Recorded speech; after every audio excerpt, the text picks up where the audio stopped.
একজন শিক্ষক কিভাবে তৈরি হন? আমরা অনেকেই ভাবি মানে ক্লাসে এসে বই পড়ালেই বুঝি শিক্ষকের কাজ শেষ। কিন্তু পশ্চিমবঙ্গের প্রাথমিক শিক্ষক তৈরির যে পাঠ্যক্রম মানে DElEd, diploma in elementary education, সেটা দেখলে বোঝা যায় এটা একটা নিপুণ কারিগর তৈরির প্রক্রিয়া। আজ আমরা এই ২ বছরের যাত্রাপথটা একটু গভীরে গিয়ে দেখব। কিভাবে একজন সাধারণ পড়ুয়া একজন সংবেদনশীল, একজন দক্ষ শিক্ষকে রূপান্তরিত হন। আমাদের হাতে রয়েছে এই পাঠ্যক্রমের পুরো সিলেবাসটা। চলুন এর দর্শনটা কি সেটা বোঝার চেষ্টা করি। ঠিক। এর মূল দর্শনটাই হলো একটা বদল আনা। ওই যে গতানুগতিক মুখস্থ নির্ভর শিক্ষা পদ্ধতি। যেখানে শিক্ষক সব জানেন আর ছাত্রছাত্রীরা শুধু শোনে। একদম সেই ধারণা থেকে বেরিয়ে আসা। এই পাঠ্যক্রমের লক্ষ্য হলো একটা শিশু কেন্দ্রিক এবং গঠনমূলক বা কনস্ট্রাকটিভিস্ট শিক্ষা ব্যবস্থা তৈরি করা। আর শিক্ষকদের এখানে একজন প্রতিফলনশীল অনুশীলনকারী বা রিফ্লেকটিভ প্র্যাকটিশনার হিসেবে গড়ে তোলার কথা বলা হয়েছে।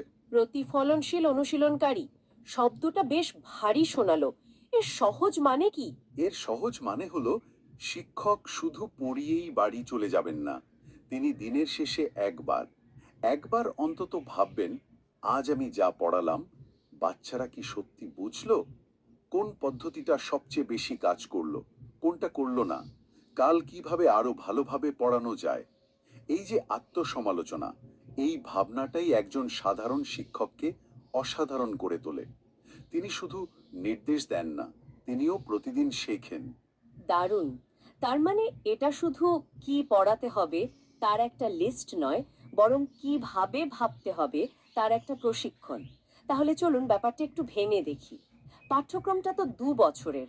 প্রথম আর দ্বিতীয় বছরের মধ্যে মূল পার্থক্যটা কোথায়? প্রথম বছরে ফোকাসটা থাকে একেবারে শিশুর উপর, তার মনোজগৎ, তার বেড়ে ওঠা, তার শেখার পদ্ধতি। বলতে পারেন ক্যামেরাটা শিশুর উপর জুম ইন করা থাকে। আচ্ছা।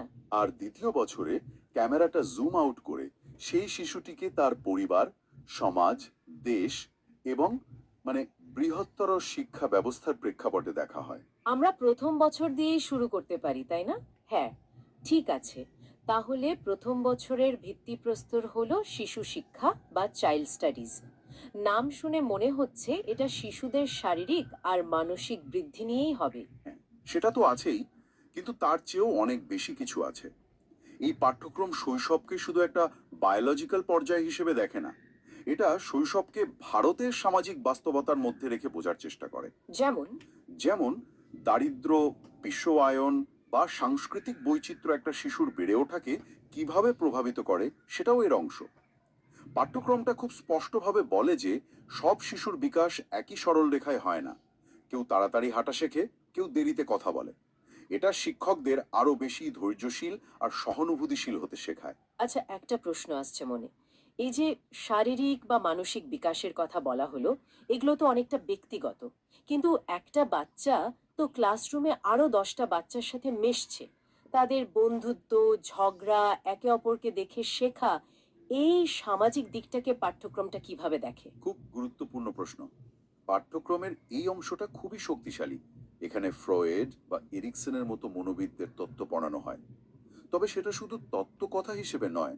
যেমন এরিকসনের তত্ত্ব দিয়ে একজন শিক্ষক বুঝতে পারেন কেন একটা ৮ বছরের বাচ্চা বন্ধুদের কাছে স্বীকৃতি পেতে এত মরিয়া হয়ে ওঠে, বা কেন কৈশোরে নিজের পরিচয় নিয়ে এত দ্বন্দ্ব তৈরি হয়। কোহলবার্গের তত্ত্ব দিয়ে বুঝতে পারেন কেন একটা শিশু চুরি করা খারাপ কারণ পুলিশে ধরবে থেকে চুরি করা খারাপ কারণ এটা অন্যের ক্ষতি করে এই নৈতিক ধাপে পৌঁছায়। এগুলো জানলে শিক্ষক শুধু শাসন করেন না, শিক্ষার্থীর আচরণটা বুঝতে পারেন। অর্থাৎ এটা শিক্ষকদের এক ধরনের এক্স-রে ভিশন দেওয়ার মতো, যা দিয়ে তারা ছাত্রছাত্রীদের মনের ভেতরটা দেখতে পান। আমি এখানে জিও পিয়াজে আর লেভ ভাইগেটস্কির মতো নানও দেখছি। এদের তত্ত্ব তো শিক্ষা জগতে খুব বিখ্যাত। একদম। বিশেষ করে ভাইগেটস্কির জোন অফ প্রক্সিমাল ডেভেলপমেন্ট বা জেডপিডি ধারণাটার উপর খুব জোর দেওয়া হয়েছে। জেডপিডি, আচ্ছা, এর মানে হলো প্রত্যেক শিশুর শেখার একটা সুইট স্পট থাকে, যেখানে সে একা পারে না, কিন্তু একটু সাহায্য পেলে বা সঙ্গীর সাথে কাজ করলে পেরে যায়। একজন দক্ষ শিক্ষক এই জোনটা খুঁজে বের করেন। তিনি এমন কাজ দেন যা খুব সহজও নয়, আবার খুব কঠিনও নয়। এখানেই আসল শেখাটা হয়। আর খেলাধুলাকে শুধু টিফিন পিরিয়ডের বিনোদন হিসেবে না দেখে একটা কেন্দ্রীয় শিক্ষণ সরঞ্জাম বা সেন্ট্রাল পেডাগজিক্যাল টুল হিসেবে গণ্য করা হয়েছে। মানে খেলার মাধ্যমে শেখা। হ্যাঁ, খেলার মাধ্যমে শিশুরা যা শেখে তা লেকচার শুনে শেখে না। বুঝলাম। তার মানে প্রথম ভাষার ক্লাস মানে বাংলার ক্লাসটাও শুধু কবিতা মুখস্থ বা ব্যাকরণের নিয়ম শেখানোর মধ্যে সীমাবদ্ধ থাকবে না। একেবারেই না। বাংলা মানে সিপিএস 01 পড়ানোর ক্ষেত্রে বলা হয়েছে প্রথম থেকে অষ্টম শ্রেণীর পাঠ্য বই তো জানতেই হবে, কিন্তু তার বাইরে গিয়েও ভাবতে হবে। যেমন বর্ণমালা শেখানোর জন্য গতানুগতিক এ অজগর পদ্ধতির বাইরে গিয়ে ছড়া, গান বা ছবির ব্যবহার করতে হবে। আর ব্যাকরণকে একটা শুকনো নিরস বিষয় হিসেবে না দেখে ভাষার ব্যবহারের মাধ্যমে মানে প্রাসঙ্গিকভাবে শেখাতে হবে। উদ্দেশ্যটা কি? উদ্দেশ্য হলো শিশুরা যেন ভাষাকে ভালোবাসতে শেখে, ভয় পেতে নয়। আর ইংরেজি মানে CPS 02 শেখানোর ক্ষেত্রে হ্যাঁ, আমাদের দেশে তো ইংরেজি নিয়ে একটা বিরাট ভীতি কাজ করে। সেই ভীতি কাটানোটাই মূল লক্ষ্য। এখানে জোর দেওয়া হয়েছে যোগাযোগের দক্ষতা বা কমিউনিকেটিভ কম্পিটেন্সের ওপর। পুরনো গ্রামার ট্রান্সলেশন পদ্ধতি যেখানে আমরা শুধু ইংরেজি থেকে বাংলা অনুবাদ করতাম, সেটার সাথে আধুনিক কমিউনিকেটিভ ল্যাঙ্গুয়েজ টিচিং বা সিএলটির তুলনা করা হয়েছে। CLT। সিএলটির মূল কথা হলো ভাষা শিখতে হবে ব্যবহারের জন্য, শুধু পরীক্ষায় নম্বর পাওয়ার জন্য নয়। ক্লাসে রোল প্লে, ছোট ছোট কথোপকথন, নাটকের মাধ্যমে ইংরেজি শেখানো হবে যাতে ভয়টা কেটে যায়। এমনকি স্বল্প মূল্যের টিচিং লার্নিং মেটেরিয়াল বা টিএলএম বা কম্পিউটার সহায়ক ভাষা শিক্ষণ বা কল এর মতো বাস্তবসম্মত বিষয়ও এর মধ্যে আছে। একই রকম আধুনিক ভাবনা কি গণিত বা পরিবেশ বিজ্ঞানের ক্ষেত্রেও আছে?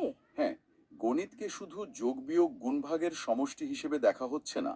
এর লক্ষ্য হলো শিশুদের মধ্যে যুক্তিসঙ্গত চিন্তাভাবনা বা লজিক্যাল থিঙ্কিং তৈরি করা। তারা যেন বুঝতে পারে কেন এটা হচ্ছে, শুধু কিভাবে করতে হবে তা নয়। আর পরিবেশ বিজ্ঞান? আর পরিবেশ বিজ্ঞান বা ইভিএস এর ক্ষেত্রে তো বিষয়টা আরো আকর্ষণীয়। এখানে বইয়ের বাইরে গিয়ে ফিল্ড স্টাডি, স্থানীয় পরিবেশ পর্যবেক্ষণ, গল্প বলা বা সাক্ষাৎকারের মতো পদ্ধতির উপর জোর দেওয়া হয়েছে।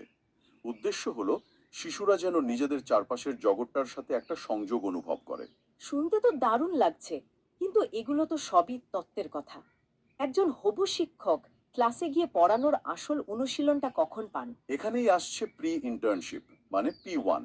এটা প্রথম বছরের একটা অত্যন্ত গুরুত্বপূর্ণ অংশ। এখানে 5টি মূল শিক্ষণ দক্ষতার উপর হাতে কলমে অনুশীলন করানো হয়। যেমন সমন্বয় সাধন, প্রশ্ন করার কৌশল, শিশুকেন্দ্রিক শিখন পরিচালনা, এইসব। এর সাথে আরো একটা জিনিস আছে যা আমাকে ব্যক্তিগতভাবে খুব আকর্ষণ করে। কি সেটা? সেটা হলো সৃজনশীল নাটক, চারুকলা, সঙ্গীত এবং শারীরিক শিক্ষার P2 মতো বিষয়গুলো।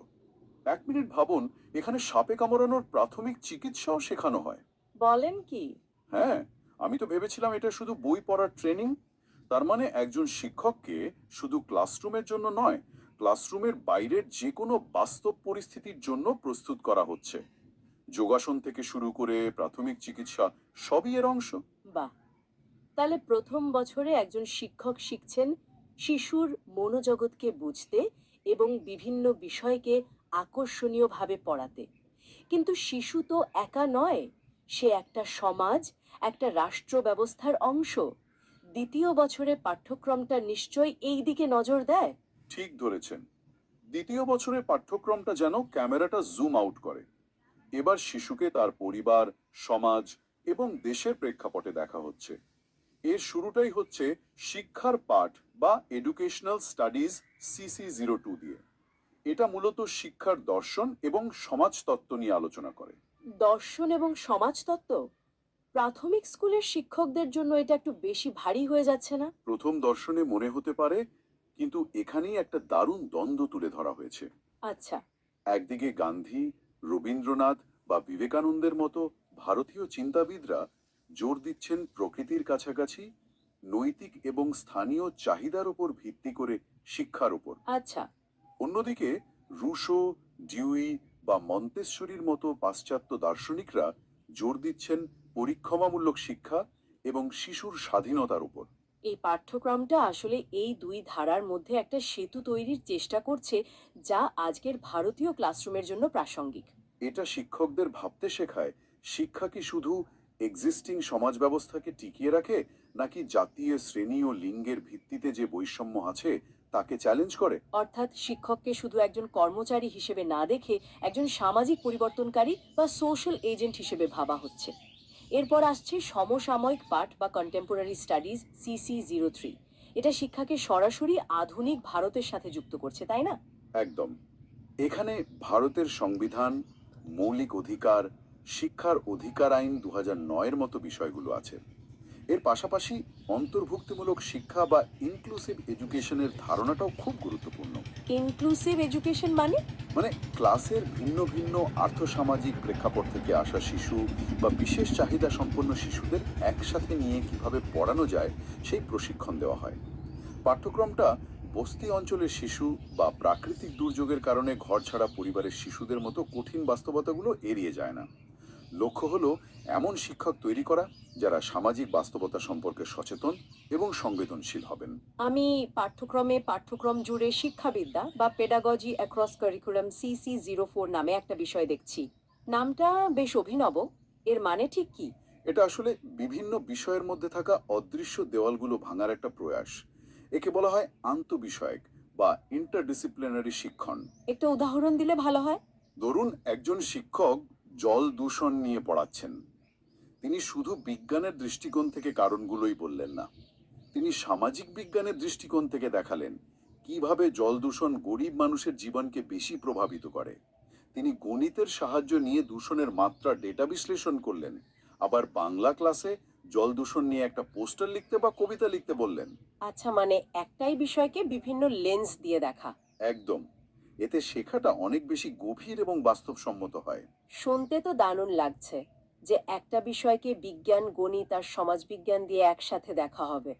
কিন্তু বাস্তবটা হলো, আমাদের শিক্ষকরা নিজেরাই তো আলাদা আলাদা বিষয় ট্রেনিং নিয়েছেন। একজন বাংলার শিক্ষক কি সহজে গণিতের দৃষ্টিকোণ থেকে পড়াতে পারবেন? এটা বাস্তবে প্রয়োগ করা কতটা কঠিন? এটা অবশ্যই একটা বড় চ্যালেঞ্জ, আপনি ঠিকই ধরেছেন। এই ধারণাটা প্রয়োগ করার জন্য শিক্ষকদের নিজেদের অনেক বেশি পড়াশোনা করতে হয় এবং চিরাচরিত চিন্তা ভাবনার বাইরে বেরোতে হয়। পাঠ্যক্রমটা এখানে একটা দিশা দেখাচ্ছে। এর সাফল্য নির্ভর করে প্রশিক্ষক এবং প্রশিক্ষণার্থী উভয়ের সদিচ্ছার ওপর। তবে এই ভাবনাটা যে পাঠ্যক্রমে অন্তর্ভুক্ত করা হয়েছে সেটাই একটা বড় পদক্ষেপ। এর সাথে রয়েছে কম্পিউটার অ্যাপ্লিকেশন CC05, যা আজকের দিনে অপরিহার্য। ওয়ার্ড, এক্সেল থেকে শুরু করে ইন্টারনেটের মাধ্যমে শিক্ষামূলক রিসোর্স খুঁজে বের করা সবই শেখানো হয়। আর এই 2 বছরের সব তত্ত্ব আর অনুশীলনের চূড়ান্ত পরীক্ষা হয় ইন্টার্নশিপে। হ্যাঁ, 45 দিনে চূড়ান্ত স্কুল ইন্টার্নশিপ P3, এটাই আসল পরীক্ষা। প্রশিক্ষণার্থীদের স্থানীয় প্রাথমিক বিদ্যালয়ে গিয়ে কমপক্ষে 40টা ক্লাস নিতে হয়। আমার মনে আছে একজন প্রশিক্ষণার্থীর কথা, যে ক্লাসে পড়ানোর সময় দেখে একটা বাচ্চা কিছুতেই যোগ অঙ্ক বুঝতে পারছে না। হুম। সে তখন বইয়ের পদ্ধতি ছেড়ে দিয়ে ক্লাসের বেঞ্চি আর ছাত্রদের গুনে গুনে যোগ শেখালো। এই যে উপস্থিত বুদ্ধি দিয়ে সমস্যার সমাধান করা, এটাই তত্ত্বকে বাস্তবে প্রয়োগ করা। এর পাশাপাশি স্কুল ভিত্তিক ক্রিয়াকলাপ বা P4 থাকে, যেমন গ্রামের স্বাস্থ্য সচেতনতা নিয়ে প্রচার চালানো বা ক্লাসরুমের কোনো নির্দিষ্ট সমস্যা সমাধানের জন্য অ্যাকশন রিসার্চ করা। তাহলে সব মিলিয়ে আমরা কি বুঝলাম? এই পুরো ব্যবস্থার মূল্যায়ন কিভাবে করা হয়? এত কিছু শেখার পর পরীক্ষা পদ্ধতি নিশ্চয়ই খুব গুরুত্বপূর্ণ। এর একটি নির্দিষ্ট কাঠামো আছে। 30% আভ্যন্তরীণ মূল্যায়ন, যা সারা বছর ধরে চলে, এবং 70% চূড়ান্ত বাহ্যিক পরীক্ষা। বাহ্যিক পরীক্ষার প্রশ্নপত্রে বহু নির্বাচনী প্রশ্ন বা MCQ থেকে শুরু করে সংক্ষিপ্ত উত্তর এবং বড় প্রবন্ধমূলক প্রশ্নও থাকে। মানে বিভিন্ন স্তরের বোধগম্যতা যাচাই করা হয়। ঠিক। এর উদ্দেশ্য হলো শুধু মুখস্থ বিদ্যার পরীক্ষা না নিয়ে শিক্ষার্থীর বোধগম্যতা, বিশ্লেষণ করার ক্ষমতা এবং প্রয়োগ করার দক্ষতাকে যাচাই করা। এটা সত্যিই একটা অত্যন্ত ব্যাপক এবং চিন্তাশীল পাঠ্যক্রম। শুনে মনে হচ্ছে এর মাধ্যমে এমন শিক্ষক তৈরি করার চেষ্টা করা হচ্ছে যারা শুধু নিজের বিষয়ে পারদর্শী নন, তারা সহানুভূতিশীল, ডিজিটালভাবে সাক্ষর, সামাজিকভাবে সচেতন এবং সবচেয়ে গুরুত্বপূর্ণ চিন্তাশীল হবেন। এটা শুধু শিক্ষক তৈরি করা নয়, ভবিষ্যৎ প্রজন্মকে গড়ার কারিগর তৈরি করার একটা নীল নকশা। আজ আমরা দেখলাম পশ্চিমবঙ্গ কিভাবে তার ভবিষ্যৎ শিক্ষকদের গঠন করছে। এই পাঠ্যক্রম শুধুমাত্র কিছু নির্দেশাবলী মেনে পড়ানোর পদ্ধতি থেকে বেরিয়ে এসে একটি সামগ্রিক এবং গঠনমূলক পদ্ধতির দিকে এগোচ্ছে, যা শিশু, সমাজ এবং জ্ঞানের প্রকৃতিকে একসঙ্গে বিবেচনা করে। এই পুরো কাঠামোটি এই ধারণার উপর ভিত্তি করে তৈরি যে একজন শিক্ষকের ভূমিকা কেবল পাঠ্যক্রম শেষ করা নয়, বরং একটি শিশুর শেখার এবং আবিষ্কারের স্বাভাবিক প্রক্রিয়াকে সহজতর করা। শিক্ষক এখানে একজন সহায়ক, একজন পথ প্রদর্শক, জ্ঞানদাতা, স্বৈরাচারী নন। এই আলোচনাটি আলাদে ভাবার জন্য একটি বিষয় রেখে যায়। যদি শিক্ষকদের এমনভাবে প্রশিক্ষণ দেওয়া হয় যাতে তারা জ্ঞানকে শুধুমাত্র গ্রহণ করার বস্তু হিসেবে না দেখে অভিজ্ঞতার মাধ্যমে নির্মিত একটি বিষয় হিসেবে দেখেন, তাহলে প্রাথমিক ক্লাসরুম ছেড়ে যাওয়ার অনেক পরেও শেখার প্রতি, কৌতূহলের প্রতি এবং এমনকি নিজের সম্ভাবনার প্রতি একজন শিক্ষার্থীর সম্পর্ক কিভাবে আমূল বদলে যেতে পারে।